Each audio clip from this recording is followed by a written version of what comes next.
ఏ గన్నబోంద్రా స్కూల్కి ఎందుకు వెళ్ళావు నువ్వు? స్కూల్ కంటే ఎందుకు వెళ్ళాం?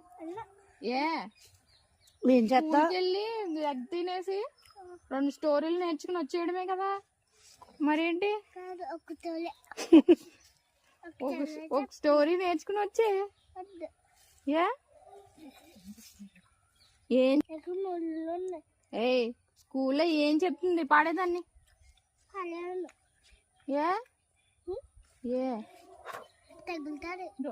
నీకు స్కూల్లో ఏం నేర్పిస్తుంది టీచరు?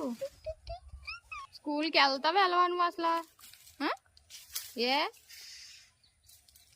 ఎందుకు వెళ్ళావు? ఎందుకు ఎందుకు ఎందుకు వెళ్ళావు చెప్పు. కొట్టనా అంటావేంటి? ఇలాగా కొట్టనా అంటావా?